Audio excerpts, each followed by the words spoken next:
This is Dr. Jonathan Greer and his teaching on archaeology in the Old Testament. This is session number 3, Early Israel.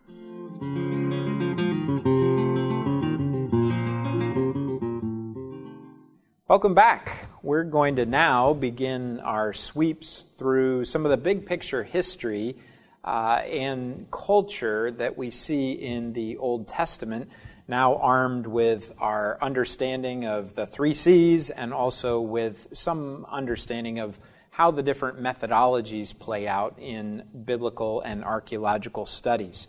So when we talk about archaeology and the Old Testament, or archaeology and ancient Israel, we begin with that Merneptah Stele, or Merneptah Stele, that I've mentioned to you in a previous discussion. So here's another image of it. And it dates, there's some difference of opinion on Egyptian chronology, but it dates to either 1229 or 1209 BC. So this is in the big picture of the historical time frame. Some will place this right around the time of the Exodus, either a little bit before, a little bit after. There's discussion about how did the Exodus happen. We'll get to that in a coming slide. But this is, when we speak of archaeological Israel, this is the first mention that we have of Israel as a people. And the snippet of this stele is discovered quite a long time ago, 1896, by Sir Flinders Petrie, an eccentric and in many ways problematic archaeologist who did a lot for the field in terms of beginning to figure out how stratigraphy works, and also early attempts at dating. And also very much a genius in his knowledge and grasp of the ancient world. But this is a victory hymn, a victory stele of Pharaoh Merneptah, and he's celebrating his victory over many different peoples. And the ancient Egyptians had the enemies that they would put under the rubric of the 9 bows, these 9 traditional enemies of Egypt. And in one section of the hymn that I'll read a translation of here, this is what Merneptah says. The chieftains lie prostrate, saying, "Peace." Not one lifts his head among the 9 bows, the traditional enemies of Egypt. Libya is captured, while Hatti is pacified. Canaan is plundered. And some will argue for a ring structure in this hymn. And so we can think now of Hatti as the large region, Canaan more specifically, and now some of the city-states and peoples within this entity of Hatti and Canaan. Ashkelon is carried off. Gezer is captured. Yenoam is made to non-existence. And Israel is wasted. Its seed is not. Its offspring. And Kuru has become a widow because of Egypt. All the lands united themselves in peace. Those who went about are subdued by the king of Upper, Lower Egypt, and then many titles before he gives his name, Merneptah. So here we have this mention of Israel alongside of cities that we know, Ashkelon and Gezer. And one particularly interesting thing is the way that the name Israel is written. So you see it here on the screen, and it was actually written the other way. I've flipped it so we can read from left to right. But this is the name Yisrael. It's actually an R, but the R and the L change going from Semitic to Egyptian. But what I want to point out are these signs at the end of the word. These are in Egyptian what we call determinatives. And you don't read them, so this is Israel or Israel. And then these tell you something about the word that precedes it. So these determinatives are used in Akkadian as well. They occur at the beginning of the word.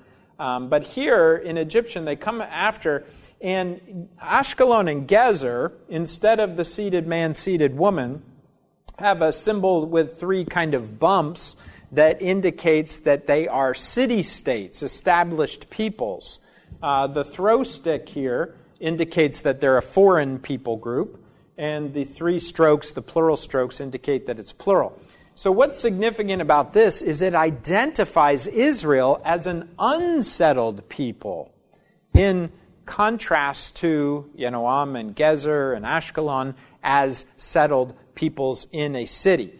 So this is fascinating because it matches very much the descriptions of early Israel in the biblical texts, be it soon after the Exodus or in the period of the Judges.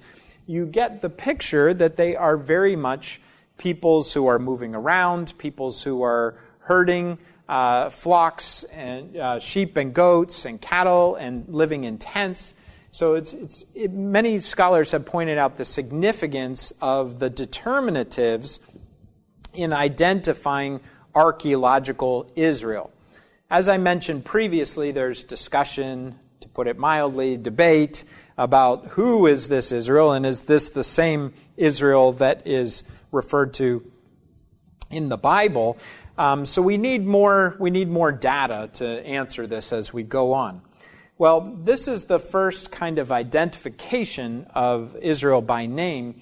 But another major piece of data that we want to bring in is the settlement explosion of the 12th and 11th centuries BC. This is based on survey data where different archaeologists have collated the shift in settlement between the archaeological ages.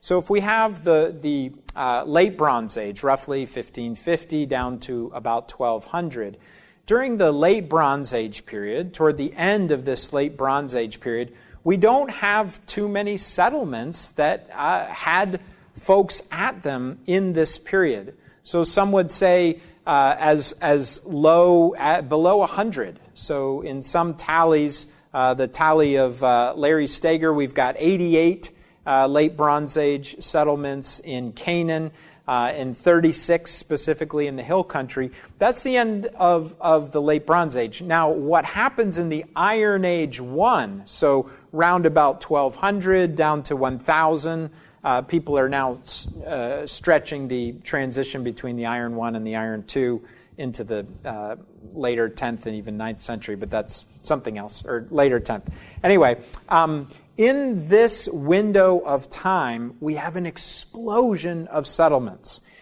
So as many as 678 settlements, from 88 to 678. Or in the hill country, 36 to 319. And then it continues even more into the Iron Age 2, from the 10th or 9th centuries on. So up to 852 in the Iron Age 2, 557 specifically in the hill country.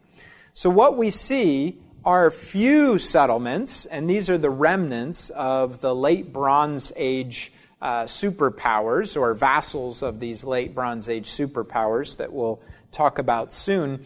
And then this explosion of settlement that can't be explained by demographics in terms of reproduction. This isn't so statisticians tell us. This is too much growth in too short of a time. So this fits very well with a bunch of people settling down. So many will put these two pieces of evidence together, the Merneptah Stele and this settlement explosion, and say, here we have ancient Israel.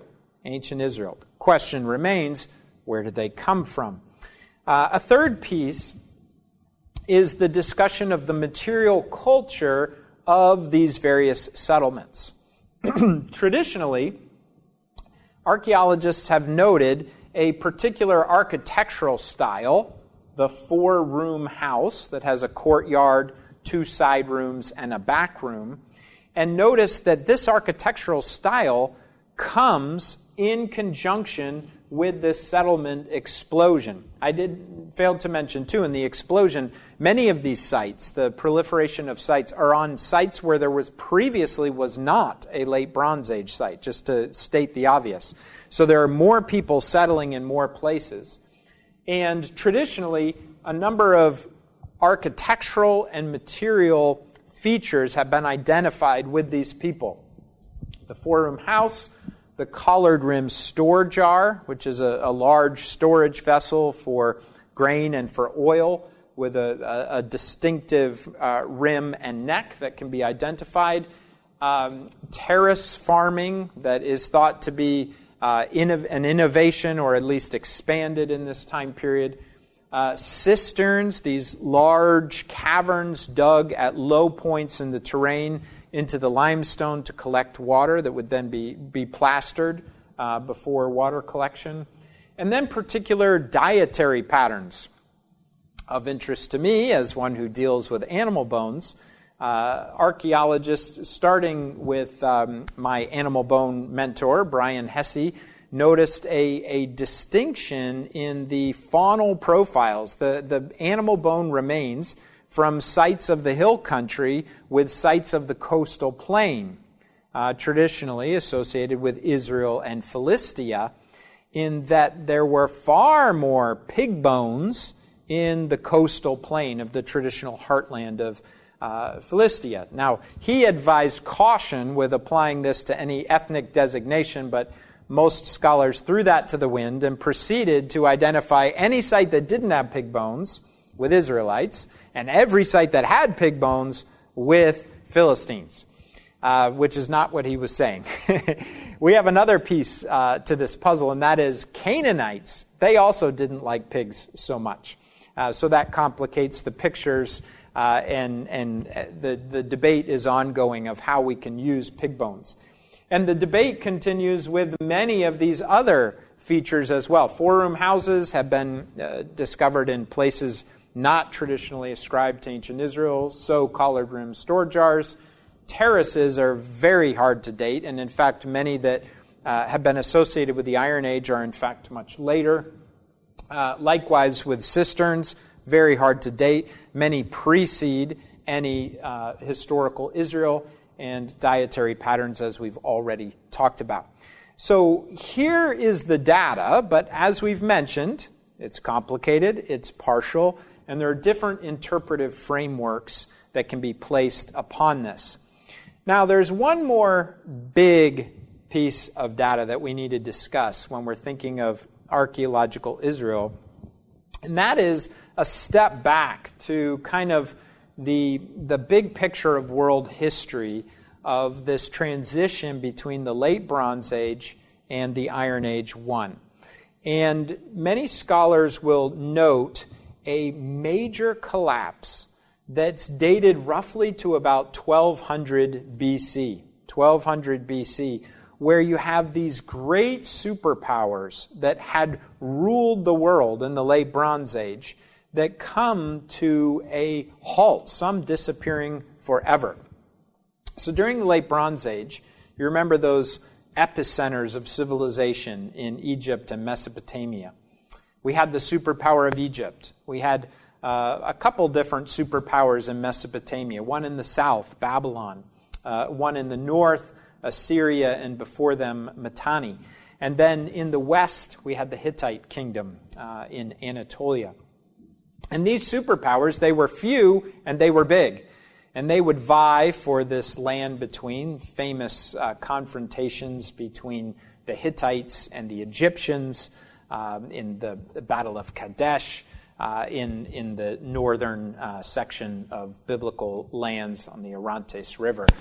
So we have this push-pull between the Hittites and the Egyptians. Eventually, there's peace is made, and Egypt dominates the biblical lands, Israel, Palestine.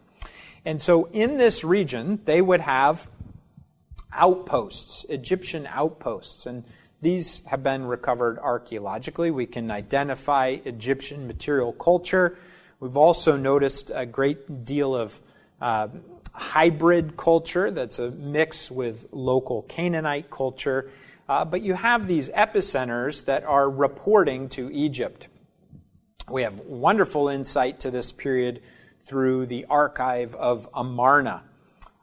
Midway down the Nile, or up the Nile, rather, with the flow of the Nile, this city of the so-called heretic king Akhenaten and Amenhotep III, his father, this collection of letters to their vassals in the Levant. And these are fascinating letters. It caused quite a lot of excitement at first, because they often mention these Habiru or these Apiru, these landless marauders who would come and destroy cities. And folks kept waiting to read that one of them might be named Joshua or something like that. In fact, we know the names of some of these vassals, and the connection between the biblical material is kind of like this. So this could be one of the complications for those who would understand an exodus to have already happened at this point. Because Egypt seems firmly in control of this land. Even the fact that you have letters of complaint from these different rulers of these city-states back to the king of Egypt saying, hey, send us your troops, we're your loyal vassals, speaks to Egypt's control on this region. But that control began to slacken a bit toward the end of the 12th century. And by the 11th century, Egypt was completely gone from this region. So what happened? Well, first of all, the evidence. We have destruction layers, major cities that have destruction layers throughout not just the region of the southern Levant, but also as far away as the Aegean. The great Mycenaean civilizations have collapsed. Throughout Anatolia, the Hittite capital of Hattusha was destroyed at this time. Cyprus, some destructions, but also some continuity. And then Egypt and the Levant. So we also have literary descriptions. The most famous is the mortuary temple of Ramses III at Medinet Habu, that has iconographic and epigraphic descriptions of what was going on. This scene you see here is a group of bound sea peoples that some have identified with a particular sea people known as the Peleset. But these are quite eerie, some of these texts that you read about. And we have letters from Ugarit as well that remind me of one of those scenes in the movies where they're coming, and the pen runs off the page. So who's coming? Well, we have this description of Ramses III's great victory. And of course, Egyptian kings, like all ancient Near Eastern kings outside the Bible, never lose. Even when they lose, they didn't lose. Even when we have both sides of the battle, they never lost. So in his version, he talks about how he laid waste to these marauders from the west, this group, this coalition of so-called sea peoples. The Checker, the Shekelish, all of these names of different peoples from the west, and now we understand some coming from Anatolia as well, who came against the eastern shore of the Mediterranean, and Ramses III held them off. So he has these great iconographic depictions of sea battles, there are pictures of land battles, and then he says that he settled them on his border. He settled these defeated peoples on the border. It's kind of a nice thing to do, especially if you won, to settle your enemies right on your border. But anyway, that's Egyptian reporting for you. So it seems that the sea peoples were somewhat successful, but that Egypt held on just barely. And in fact, Ramses III is the last great pharaoh of this period before Egypt begins to lose its grip on the Levant. But one of these sea peoples is known in the Egyptian inscriptions as the Peleset, the P-L-S-T, Peleset. No vowels there, but we can put some vowels in, and it sure sounds a lot like the Philistines. And in fact, most scholars would agree this is in fact the Philistines, in that the Philistines are a subset of one of these sea peoples, at least the first generations. It's probably in waves, and there's lots of discussion now about the integration of Philistine culture with Semitic culture. In initial understandings of this, Philistine settlements could then be identified by a particular material culture in contrast to the hill country culture that I've just talked about previously. So a particular hearth structure, presence of pig bones, and a particular style of pottery that has correlations with pottery from the Aegean. So quite exciting, this combination again of text and artifact and even images to place the Philistines in the southern coastal plain right around this time of the collapse. So this then fits very, very well with these early stories we have in the Bible of conflict between Philistines in the coastal plain and Israelites in the hill country. The material culture, however, paints a little bit of a different picture than we have in some of our biblical imaginations, where we envision the Israelites as the more sophisticated because of our biases, and the Philistines, if you look Philistine up in the dictionary, it's some uncouth person, and you can see that grow into the interpretation of material remains, when in fact it was the other way around. The Philistines were the cosmopolitan dwellers of the plain where the international route went through, and the Israelites were the hill people confined to the hill country. So this is some of the literary descriptions. The Ugaritic letters chillingly talk about seeing ships, wondering if any help is going to come, and then we have an abrupt end to these letters.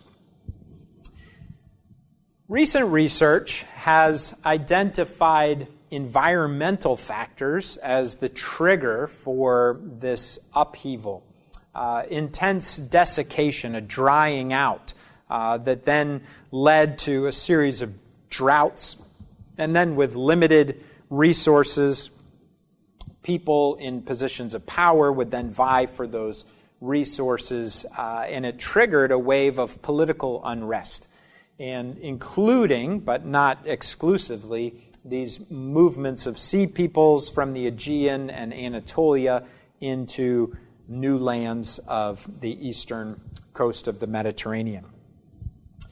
The aftermath that we see from this are that some of the great civilizations, namely the Hittite civilization in Anatolia, the Mycenaean civilization in the Aegean, are no more. This is the end of those civilizations. We also see an abrupt end to sea trade and imports. There's de-urbanization that takes place within the southern Levant, but there is some continuity. So with most of these things, we're talking in generalizations. Assyria seems to have maintained some continuity in Mesopotamia, and likewise certain sections of Cyprus. But in general, when we're digging at sites in the southern Levant, we can very clearly see a distinction between late Bronze Age layers, where we have beautiful painted wares, to more utilitarian coarse wares in the Iron One. Some of the structures seem more temporary, certainly less monumental than the late Bronze Age. We have a number of settlements that are marked by storage pits, whether the people lived in some kind of, we have nomads that are settling down, or whether these storage pits may be connected with more permanent dwellings remains debated. Now, the big picture with this, why are we giving this, going back in time to talk about ancient Israel? Well, we've mentioned already, we have the Merneptah Stele, we have this settlement explosion, and now we've stepped back and looked at the big picture of kind of the geopolitical situation. Well, this is the context in which the major empires have now collapsed or are weakened, where you have all of these kingdoms popping up in the land. Well, one of these little kingdoms is, we might identify as Israel. So when we put all of these pieces together, and we look at the big picture, the story of the Bible, these pieces fit very well for the large time frame, the big picture of what's going on. Israel in this time and in this space is one of these fledgling kingdoms that rises out of the ashes of the late Bronze Age collapse. We also have the advent of more widespread use of the alphabet. So scribalism is a hotly debated topic in Old Testament studies, where we know that it started, the alphabet was invented quite early. In fact, new evidence is pointing to the fact that it was invented earlier than we thought earlier. So something like 1700 BC, even 1800 BC, an adaptation from hieroglyphic script to, instead of, as it works in Egyptian hieroglyphs and likewise with Akkadian signs, you can have a sign functioning as a determinative we've already talked about. You can have it functioning as a sound, but you can also have it functioning as an entire word, or you can have it functioning as a syllable. So there are many different ways different signs can function. The beauty of the alphabet is it restricts it just to the sound. And so you can have a limited set of signs, 20-something up to 30 in Ugaritic, that can represent different sounds and much more simplistically convey language. So even though it's invented, that idea of an alphabet quite early, it doesn't seem to have caught on until later. Most will agree, certainly by the 7th century BC, it is more widespread. We have lots of archaeological evidence for that. In those centuries in between, scholars will have differences of opinions for the explosion of writing, but it does seem, in this context, think even the very fact of the scribal culture of the late Bronze Age that is now being adapted to local kingdoms, that this is the time frame when someone besides the superpowers can afford to hire a scribe. You know, the scribes didn't go away. Where did they go? What language, what linguistic world did they adapt to?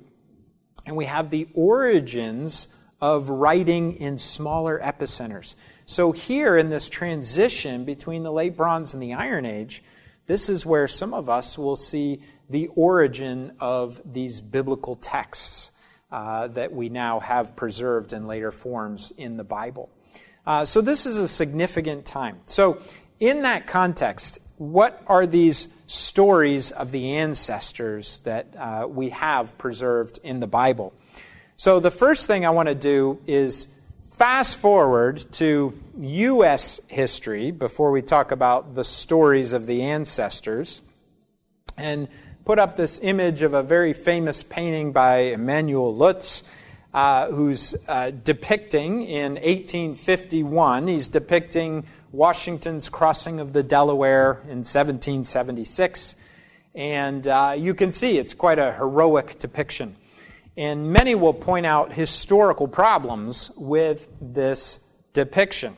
First of all, come on, George, you're going to stand like that on the gunwales of a boat through icebergs? That doesn't seem quite smart. And I mean, we got horses and boats behind you. If you've been in a canoe, you know you don't even want a dog in the canoe unless it's well behaved, let alone a horse. And then we've got an American flag held by James Monroe, the 5th president, who's behind him. He was at the battle, but I don't know if he was right behind George. And he's carrying an American flag, but Betsy Ross hasn't started stitching yet. That's interesting. And then look at who's in the boat.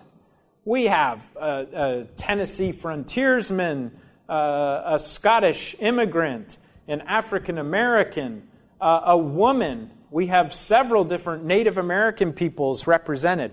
This is quite a unit, And so people will point out this doesn't resonate historically. But I say, don't worry, because I actually, it's little known, but I have an actual picture of what it really looked like.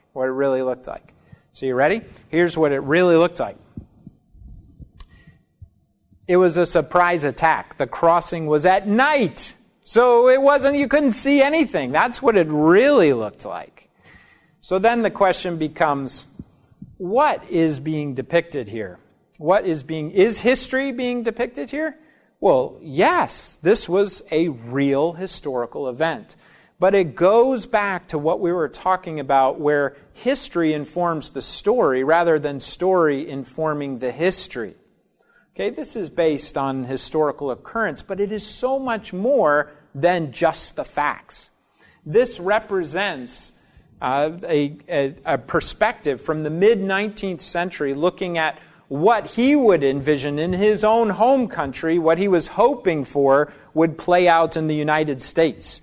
There's a star of hope, the idea that we are all in this boat together, whatever our ethnic background, whatever our country of origin, whatever our linguistic background, that we could go forward. This is the kind of message that he was trying to communicate based on a historical event, but rich with layers of meaning that go beyond the particular events.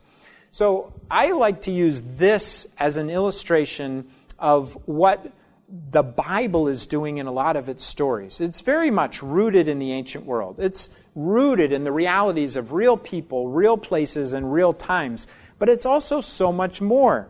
Remember, this is ultimately a story about God and His people and how that relationship works out. It's not first and foremost trying to give us an historical account in the way that we want it to be. That's really historical snobbery, or might we even say arrogance, that we would want it to give it to us in a form that we want it to be in rather than the form that it is.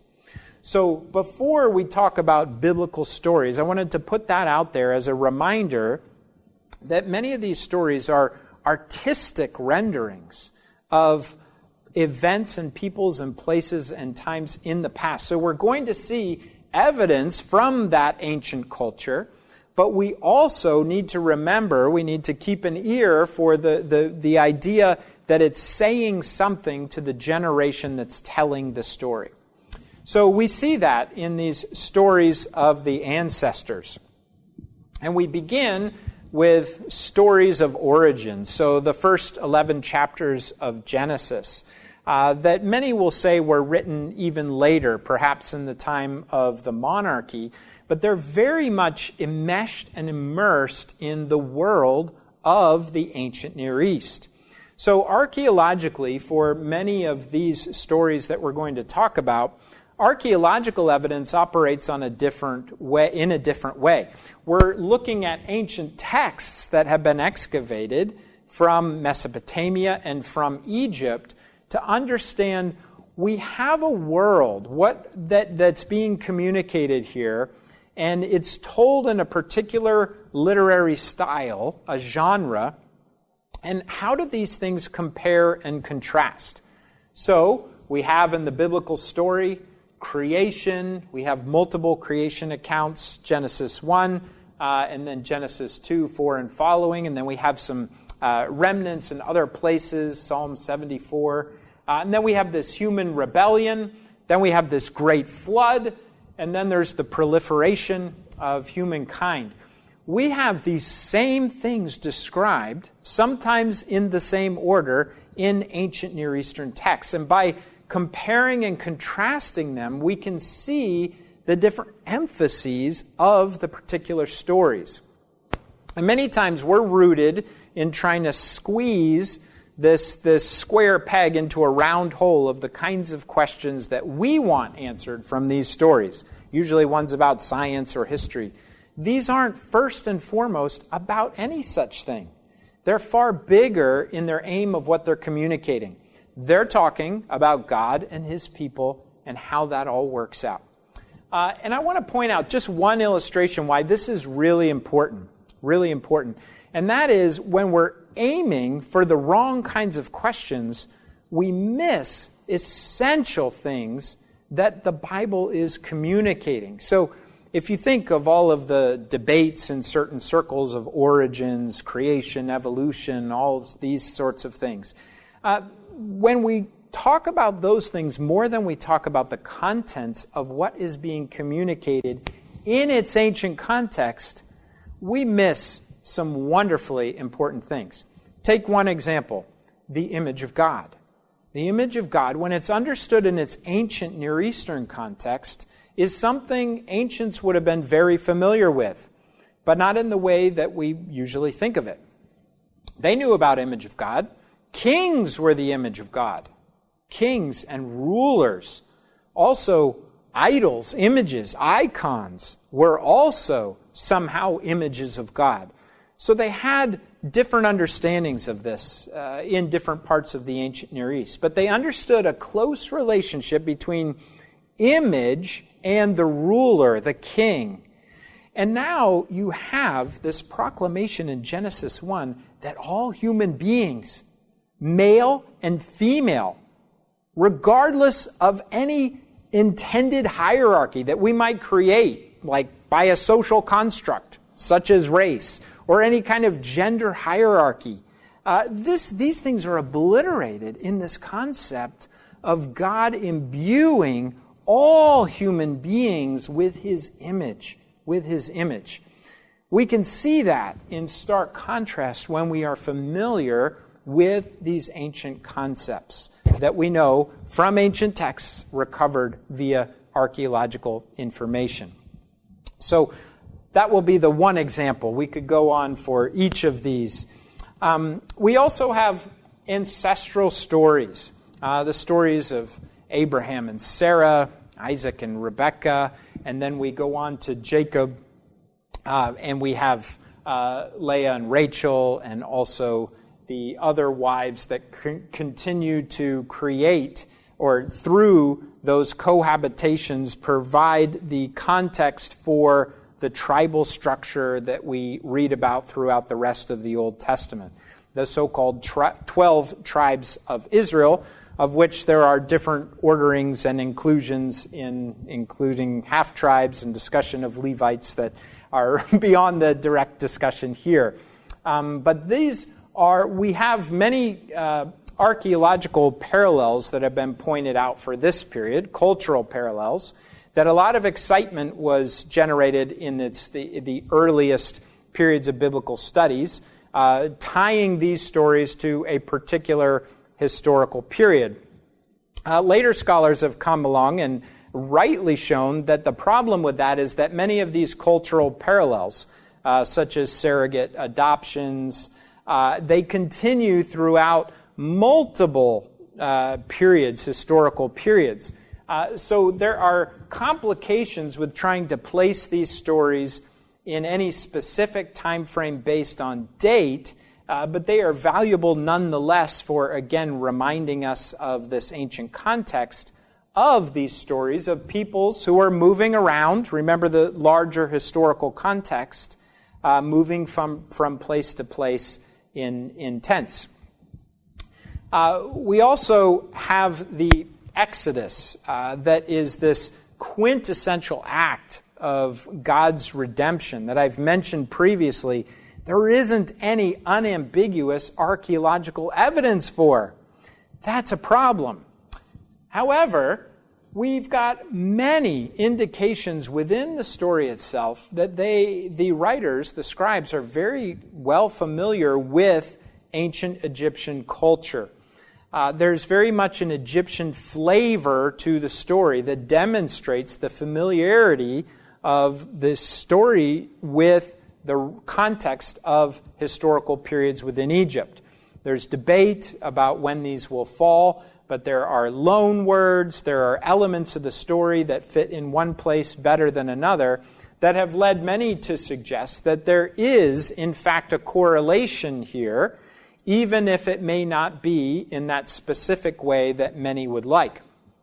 So a popular theory with some is that there was a smaller group that came out of Egypt. It becomes complicated with these other peoples who are then folded into ancient Israel. But many who suggest this note that even the Bible's testimony itself, it is a mixed multitude that comes up out of Egypt. And we get a picture of that in the descriptions of the stories that follow with the conquest and then the period of the Judges. And the Bible seemingly gives different perspectives on this period. One is incredibly violent and sudden. And for those of us who think deeply about these things in theological context, very problematic. Seemingly God-ordained genocide. That when I engage these texts in class, I remind the students the step one in addressing these texts of terror, these violent texts in the Old Testament, whether they pertain to warfare or to abuse or treatment of women, we have to remember that the first step in addressing this is to be bothered. These are horrible stories. These are horrible stories that seem in great contrast to the character of God portrayed in Jesus. So if we're not first bothered, we're skipping over the real essence of being Christian to try to jump to some kind of connection with history. So that's the first step. The second is to kind of dig into this idea of genre, the way the stories are told. And many different scholars have, on that second phase, come up with very different ideas, some ranging from it never happened and it's all told in kind of a hyperbolic way, to different understandings of what it meant that they actually did. Others suggesting that God allowed himself to be portrayed incorrectly in this text to show himself who he was. Where I'm at, these are difficult texts, very difficult texts that we need to proceed carefully and cautiously before definitively landing on any sort of conclusion, and not to do that at the expense of missing some of the moral tension that we should have in engaging these texts. But the Bible also portrays a somewhat different or parallel perspective in Judges as a more gradual, and even in the second part of Joshua, as a more gradual process. One where different Canaanite peoples are even woven into the essence of Israel in a series of complicated stories there. Archaeologically, again, an earlier generation of scholarship would note a series of destruction layers that they would then correlate to a particular date of the Exodus. And there's discussion, debate among those of us who affirm historical Exodus, if it's an early date or a late date, an early date in the mid-1400s, a late date into the 1200s or 1100s. So there's debate even among those who would affirm a historical Exodus. But archaeologically, there are complications with lining up the different destruction layers with particular descriptions in Joshua. If one follows the picture of Judges, where we have it kind of spread out over time and also geographically, all of these data fit together in this bigger picture of what I was discussing in the previous slide. And that is, if we remember, we've got story that is the main goal of these texts.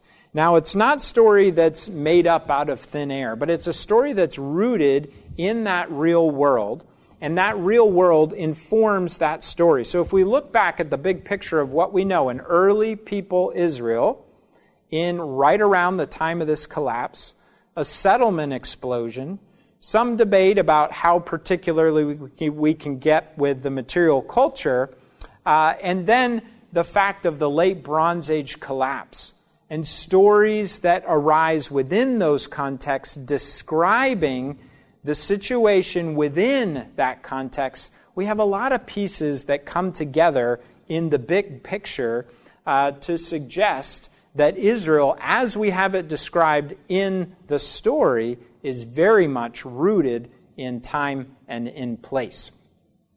So that's where we'll pause for this discussion of early Israel before turning to the kingdoms.